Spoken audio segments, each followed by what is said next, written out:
నమస్కారం. నా పేరు బండారి శ్రీనివాస్. మాది గార్ల, ఖమ్మం, మహబూబాద్ డిస్టిక్. శ్రీ చైతన్య నారాయణలో నాదొక సుదీర్ఘమైనటువంటి అనుభవం 20 సంవత్సరాలు. 20 సంవత్సరాల అనుభవంలో నేను శ్రీ చైతన్య నారాయణలో నేను తెలుసుకున్న విషయం ఏంటంటే, ఇప్పుడు మీ అందరికీ ఒక సెన్సేషనల్ న్యూస్ చెప్పబోతాను. ఏంటంటే, ఒక 6th క్లాస్లో గవర్నమెంట్లో ఒక పిల్లవాడు చదువుతాడు. 6th క్లాస్లో శ్రీ చైతన్యలో ఒక పిల్లవాడు చదువుతాడు. 6th క్లాసు గవర్నమెంట్ స్కూల్లో చదివే పిల్లవాడికి Telugu, Hindi, English, social, science 6 సబ్జెక్టులు బోధిస్తారు. శ్రీ చైతన్య నారాయణలో చదివేటువంటి 6th క్లాస్ విద్యార్థికి తెలుగు ఉండదు, హిందీ ఉండదు, ఇంగ్లీష్ ఉండదు, సోషల్ ఉండదు. 6వ తరగతిలో అడ్మిషన్కి రాగానే అడిగేది ఏంటంటే విద్యార్థిని, నువ్వు ఐఐటి అవుతావా, డాక్టర్ అవుతావా? ఐఐటి అవుతాను, డాక్టర్ అవుతా అన్నాడు అనుకో, ఆ పిల్లవాడికి 6వ తరగతి నుంచి హిందీ, ఇంగ్లీషు, సైన్స్ ఇవన్నీ పక్కకు పెట్టి వాడు డాక్టర్ అయ్యేటువంటి పిల్లవాడికి 6వ తరగతి నుంచి ఇంటర్మీడియట్ వరకు వాడికి ఓన్లీ ఎంసెట్ సిలబస్ మాత్రమే 6వ తరగతి. ఆలోచించండి, 6th క్లాస్ నుంచి ఇంటర్మీడియట్ వరకు వాడికి 6వ తరగతి నుంచి కూడా డాక్టర్ సిలబస్ మాత్రమే చెప్తాడు. వాడికి తెలుగు పద్యం ఉండదు, ఓ హిందీ శ్లోకం ఉండదు, మిగిలినటువంటి సోషల్ స్టడీస్ ఉండదు. ఈ టైం అంతా వాళ్ళు దేన్ని ఒక 2 నెలల్లో సమ్మర్లో ఈ 4 సబ్జెక్టులు అన్నింటినీ కూడా కంప్లీట్ చేసి ఒక డాక్టర్ అయ్యేటువంటి పిల్లవాడికి 6వ తరగతి నుంచి ఇంటర్మీడియట్ వరకు ఎంసెట్ సిలబస్ని మొత్తం రుద్దుతూ ఉంటారు. అట్లా వాడు ఒక స్లిప్ టెస్ట్ అని, వీక్ టెస్ట్ అని, మంత్ టెస్ట్ అని, గ్రాండ్ టెస్ట్ అని మొత్తం వాడు ఇంటర్మీడియట్కి పోయేసరికి ఒక విద్యార్థి 100 టెస్టులు రాస్తాడండి. ఒక విద్యార్థి 6వ తరగతి నుంచి ఇంటర్మీడియట్ వరకు 100 టెస్టులు రాస్తాడు. గవర్నమెంట్ చదివే పిల్లవాడికి 6వ తరగతిలో పాపం వాడికి సబ్జెక్ట్ టీచరే ఉండడు, ఓ హిందీ టీచర్ ఉండడు, ఓ మ్యాథ్స్ టీచర్ ఉండడు, ఏముండడు. వాడు 6 సబ్జెక్టులు చదువుకుంటూ వాడికి స్లిప్ టెస్ట్ తెలియదు, గ్రాండ్ టెస్ట్ తెలియదు, ఎంసెట్ సిలబస్ తెలియదు.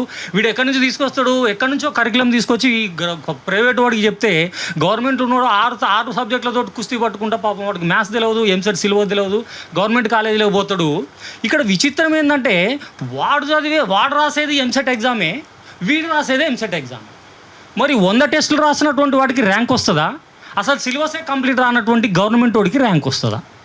ఇక రిజల్ట్ వచ్చేసరికి ఏమున్నది? ఎంసెట్ నీట్ వచ్చేసరికి 1, 1, 4, 4, 100 లోపు, 200 లోపు, 500 లోపు. 6వ తరగతి నుంచి ఇంటర్మీడియట్ వరకు 100 టెస్టులు రాసిన ప్రైవేట్ స్కూల్ విద్యార్థికి ఏమో ర్యాంకులు వస్తాయి. గవర్నమెంట్ స్కూల్లో చదువుకున్నటువంటి వాడికి ఒక్క ర్యాంకు లేదు. ఛాలెంజ్ చేస్తాను, 20 సంవత్సరాల నుంచి మీరు రికార్డ్స్ తీసుకొని చూడండి. గవర్నమెంట్ స్కూల్లో చదివినటువంటి ఒక్క విద్యార్థికి కూడా ఒక ఐఐటి ర్యాంకు లేదు, ఒక మెడికల్ ర్యాంకు లేదండి.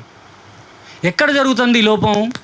ఎన్సీఆర్టీ, ఎస్సీఆర్టీ గవర్నమెంట్ వీడికి పర్మిషన్ ఇస్తుంది నారాయణ శ్రీ చైతన్య వాడికి. అరే బోసిడీకే, నువ్వు ఏం సబ్జెక్టులు చెప్తున్నావురా? Telugu, Hindi, English, social science 6 సబ్జెక్టులు చెప్పమంటే నువ్వు తీసుకుపోయి చేప పిల్లని రుద్దినట్టు మ్యాథ్స్, ఇంగ్లీష్ అని, మ్యాథ్స్, సైన్స్ అని రుద్ది వాడికి ఐఐటి ర్యాంకులు, ఈ ర్యాంకులు అడ్డగడుతున్నావు. నీకు పర్మిషన్ ఇచ్చింది ఏం చెప్పమని? 6 సబ్జెక్టులు చెప్పమని. ఇక్కడ మ్యాథ్స్ టీచర్, సైన్స్ టీచర్ ఉంటాడు, కానీ ఓ హిందీ టీచర్ ఉన్నాడు, తెలుగు టీచర్ ఉన్నాడు. ఎందుకున్నాడు అంటే, వాడు 2 నెలల్లో సిలబస్ మొత్తం కంప్లీట్ చేసి వాడు మెటీరియల్ ముఖాన పడగొడితే ఇక ఆ సబ్జెక్టులన్నీ పక్కకు పోతే వాడు ఏం చదువుతాడు? 6వ తరగతి నుంచి ఇంటర్మీడియట్ వరకు హాస్టల్లో ఉండి ఉదయం నుంచి సాయంత్రం వరకు ఎంసెట్ సిలబస్ తోటి కుస్తీ పడతాడు. ఇక ర్యాంకులు ఎందుకు రావు నీకు? గవర్నమెంట్ వాడికి పాపం వాడికి సిలబసే కాదు, అక్కడ టీచరే ఉండడు, ర్యాంకులన్నీ వీడికి. ఇక్కడ జరిగే విద్యా బ్లాక్ మార్కెట్ దోపిడీ ఏంటంటే, గవర్నమెంట్ ఎన్సీఆర్టీ, ఎస్సీఆర్టీ నీకు స్కూల్ టైమింగ్స్ ఇచ్చింది, గవర్నమెంట్ జియో ఇచ్చింది. నా దగ్గర జియో అన్నీ ఉన్నాయి. నువ్వు స్కూల్లో ఏం చెప్పాలి? స్కూల్ తరగతికి సంబంధించిన పుస్తకాలు చెప్పాలి. ఆర్ఎస్ అగర్వాల్ పుస్తకం ఎవరు చెప్పమన్నారా నీకు? ఏడ పర్మిషన్ ఇచ్చిండ్రా నీకు? ఐఐటి అంటాడు, ఎల్ఐటి అంటాడు, ఐసీ బ్యాచ్ అంటాడు, వాడికి 3 లక్షలు ఫీజు కట్టమంటాడు. పిల్లగాన్ని తీసుకుపోయినావా? ఇగో మీ వాడిని ఎల్ఐటిలో, స్పేస్లో, ఐసీలో దీనికి కొన్ని పేర్లు పెడతాడు. పెట్టి వాడు ఏమంటాడు? ఇగో 2 లక్షల ఫీజు అవుతుంది, 3 లక్షల ఫీజు అవుతుంది అంటాడు. నీకు ఎన్సీఆర్టీ పర్మిషన్ దేనికి ఇచ్చిందిరా బోసిడీకే? 6 సబ్జెక్టులు చెప్పమని ఇచ్చింది. నీకు ఆర్ఎస్ అగర్వాల్ బుక్ తెచ్చమని ఎవరు చెప్పిండ్రా? అన్నలాంటి స్కూల్కి పోయి ఏం చెప్తున్నావు? స్కూల్ ఎందుకు పెట్టినావు అంటే, ఎవడరా నువ్వు తొక్కి నారదీస్తావు, ఎవడేందిరా నీకు పర్మిషన్? తెలంగాణ గవర్నమెంట్ దేనికి పర్మిషన్ ఇచ్చింది? 6 సబ్జెక్టులు చెప్పమని ఇచ్చింది. నువ్వేం చెప్తున్నావురా? ఏం చెప్పాలి స్కూల్లో? 6 సబ్జెక్టులు చెప్పాలి. 6 సబ్జెక్టులు చెప్తానువా? మ్యాథ్స్ వాడికి మ్యాథ్స్ అంటాను, సైన్స్ వాడికి సైన్స్ 6వ తరగతి నుంచి అంటాను. మాలాంటి వాళ్ళు పోయి ప్రశ్నిస్తే ఏమంటావు?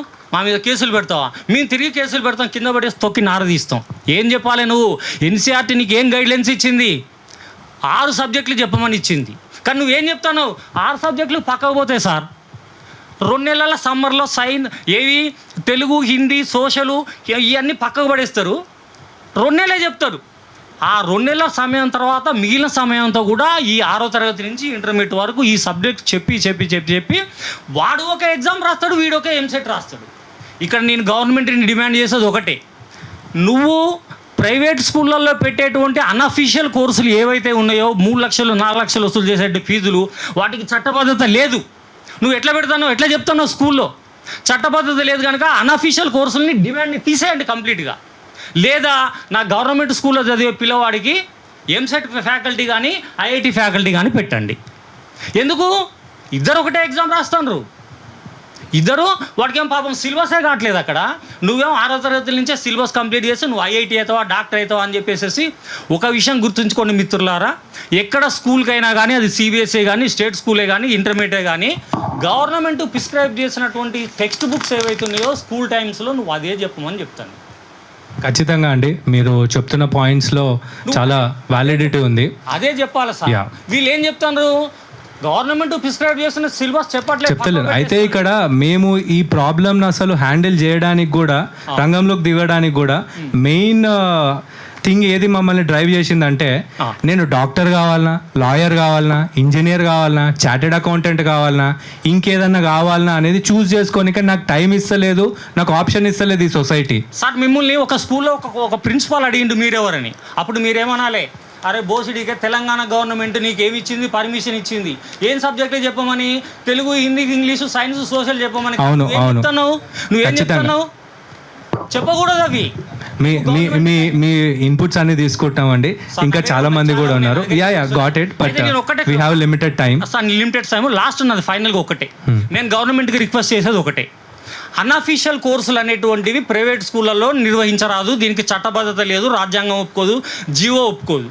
తీసేయాలి, అన్అఫీషియల్ కోర్సులు అనేది తీసేయాలి. గవర్నమెంట్ స్కూల్లో చదివేటోడికి ఐఐటి మెడికల్ ఫ్యాకల్టీనైనా పెట్టాలి. ఖచ్చితంగా దాని గురించే మా పోరాటం కూడా. అంటే ఇప్పుడు ప్రైవేట్ స్కూల్లో మీకు ఫీజు ఎందుకు ఇస్తారు వీడు ఐఐటి అని నీట్ అని చెప్పేసి వాటికి సపరేట్ పేర్లు పెట్టబట్టే వాళ్ళకి ఫీజు కడతారు. మీ చట్టబద్ధత లేదు. అంటే మీరు స్టార్టింగ్ లో చెప్పిన ఒక పాయింట్ లో ఏమన్నారు అంటే, గవర్నమెంట్ స్కూల్లో పరిస్థితి ఇట్లా అయ్యింది అని అన్నారు. కానీ ఆ పరిస్థితి అట్లా కావడానికి కారణం ఈ కార్పొరేట్ మాఫియానే. మరి అక్కడ ఉన్నటువంటి గవర్నమెంట్ స్కూళ్లను నిర్వీర్యం చేసి ప్రైవేట్ స్కూల్ పక్కనున్న ప్రైవేట్ స్కూల్లో జాయిన్ అయ్యే విధంగా ప్రతి ఒక్కరు కూడా ఈ స్కీమ్ ని అట్లా డిజైన్ చేశారు కాబట్టి అవి మూతపడే పరిస్థితికి. ఒక్క విషయం చెప్తే వినండి, ఒకటే విషయం, ఎక్కువ తీసుకోను. ఇప్పుడు ఈ ప్రైవేట్ స్కూళ్ళల్లో వీడు 3 లక్షలు 4 లక్షలు తీసుకునేటువంటి అన్అఫీషియల్ కోర్సులకు చట్టబద్ధత లేదు కదా, వాటిని మూపిస్తే ఆ స్టూడెంట్ ఎక్కడికి పోతాడు, గవర్నమెంట్కి పోతాడు. అంతే. ఖచ్చితంగా ఈరోజు పేరెంట్స్ అందరూ కూడా క్వాలిటీ ఎడ్యుకేషన్ అనేది వస్తే వీళ్ళ దగ్గరికి పోరు. అది ఈ రోజు కూడా మేము అనేది ఏంటంటే, అన్ని మూసుకోమంటలే, పద్ధతిగా నడుపుకోమని చెప్పేసి చెప్తున్నాం. నీకు ఎన్సీఆర్టీ పర్మిషన్ ప్రకారం నడుచుకో, అంతే. ఎన్సీఆర్టీ ఏం చెప్పిందో అదే చెయ్యి, అంతేగాని ఇవన్నీ పక్క పెట్టి నువ్వు వేరే కరికులం తీసుకొచ్చి పెడతా అంటే. ఎగ్జాంపుల్ ఒక్కటి చెప్తా వినండి, వైన్స్ షాప్ వాడు పర్మిషన్ తీసుకుంటూ గవర్నమెంట్ దగ్గర నుంచి, ఎక్సైజ్ డిపార్ట్మెంట్ నుంచి, వాడు ఎక్కడ మందు అమ్మాలి, తెలంగాణ మందు అమ్మాలి. వాడు మహారాష్ట్ర మందు తీసుకొచ్చి అమ్మితే ఏం చేస్తాడు, ఎక్సైజ్ డిపార్ట్మెంట్ సీజ్ చేస్తాడు. ఇక వీడు చేసేది అదే, మనం చేసేది కూడా సీజ్ చేయాలి. మా కోర్సు చెప్పట్లే, మా కరికులం చెప్పట్లే, నువ్వు దీన్ని సీజ్ చేయాలి. ఎక్సైజ్ గవర్నమెంట్ వాళ్ళు ఎట్లయితే టాస్క్ ఫోర్స్ని పెట్టి పని చేపిస్తారో, ఎడ్యుకేషన్ డిపార్ట్మెంట్ వాళ్ళు కూడా ఈ సెక్రటరీ వీళ్ళంతా ఏం చేస్తారు, ఛాంబర్లో కూర్చొని. బుర్రా వెంకటేశ్వర గారు కానీ, దేవసేన మేడం గారు ఎప్పుడైనా మీలాగా ఫీల్డ్ వర్క్ చేసిందా సార్? ఎప్పుడైనా స్కూల్ విజిట్ చేసిందా? మరి ఏం చేస్తారు సార్? ఏం చేస్తారు సార్? మరి అమ్ముడు పోతే మాలాంటి వాళ్ళం అమ్ముడు పోం. ఇదే ట్యాంక్ మన మీద ఈ అన్అఫీషియల్ కోర్సులు తీసేంత వరకు ఆమర నిరాహార దీక్ష చేస్తా అన్న ఆధ్వర్యంలో. నేను చెప్తున్నా కదా, అన్అఫీషియల్ కోర్సులని గవర్నమెంట్ నుంచే మనం ఉత్తర్వులు ఇవ్వాలి. వీళ్ళకి స్కూల్ వాళ్ళకి గవర్నమెంట్ వాళ్ళు ఉత్తర్వులు ఇవ్వాలి. ఎవరు ఇవ్వాలి? ఎడ్యుకేషన్ డైరెక్టర్ ఇవ్వాలి, ఎడ్యుకేషన్ సెక్రటరీ ఇవ్వాలి, ఎడ్యుకేషన్ వాళ్ళు ఉన్నటువంటి వాళ్ళు అన్అఫీషియల్ కోర్సు పెట్టని రన్ చేసి వారం రోజుల్లో ఎక్సైజ్ డిపార్ట్మెంట్ ఎట్లయితే విజిట్ చేస్తారో వీళ్ళు విజిట్ చేసి స్కూల్ని సీజ్ చేయాలి. వారం రోజులు నీకు టైం. మనం స్కూల్లోకి పోయినప్పుడు ఎన్సీఆర్టీ ఏ సబ్జెక్ట్ చెప్పమని చెప్పిందో, ఏ నెలలో ఏ కరికులం ఇచ్చిందో అదే కరికులం ఉండాలి. అది కాకుండా నువ్వు వేరే చెప్పినావు అనుకో, ఇమీడియట్గా స్కూల్ని సీజ్ చేసి పడి. ఈ స్కూల్ కనుక సీజ్ చేసి ఇవన్నీ నిర్వహించకపోతే, ఈ క్రాంతి కుమార్ సార్ గారి ఆధ్వర్యంలో ఇదే ఇందిరా పార్కులో ట్యాంక్ బండ్ మీద అన్నట్టుగా మా ప్రాణాలు దారబోసైనా కానీ తెలంగాణలో బ్లాక్ మార్కెట్ ని అరికడతాం. ఖచ్చితంగా ఎడ్యుకేషన్ ని బ్లాక్ మార్కెట్ చేస్తాను సార్ వీళ్ళు. అయితే ఒక్క విషయం మీరు ప్రస్తావించారు కాబట్టి పర్సనల్ గా మాట్లాడుతున్నా. షూర్, మీరు ఈ పాయింట్ రేజ్ చేశారు కాబట్టి నేను చెప్తున్నా, గవర్నమెంట్ ఆఫీసర్స్ పేర్లు కూడా మీరు తీసిర్రు. ఈరోజు ముఖ్యమంత్రి గారు మొన్న మీటింగ్ పెట్టిర్రు, అది చేస్తా ఇది చేస్తా అని పెద్ద పెద్ద మాటలు మాట్లాడిర్రు. జస్ట్ ఒక చిన్న ప్రెస్ మీట్ పెట్టి ఎవడైనా ఈ గవర్నమెంట్ ఆర్డర్స్ని అతిక్రమించి స్కూల్స్ కనుక రన్ చేస్తే తొక్కి నార తీస్తా అని ఒక స్టేట్మెంట్ ఇచ్చుంటే ఈరోజు పిల్లల మీద ఇంత ప్రెషర్ అనేది ఖచ్చితంగా ఉండేది కాదు. అది చేత కాదు కానీ ఏమేమో మాట్లాడుతుర్రు. ఎగ్జాక్ట్లీ. సో వీటన్నిటి గురించే మనం ఈ 12 డిమాండ్స్ ఏవైతే పెట్టుకున్నామో వాటితోని ముందుకెళ్తున్నాము. చాలా ఉన్నాయి, బట్ ప్రస్తుతానికైతే ఈ ఈ ఇష్యూకి వరకు ఓ 12 పెట్టుకున్నాము.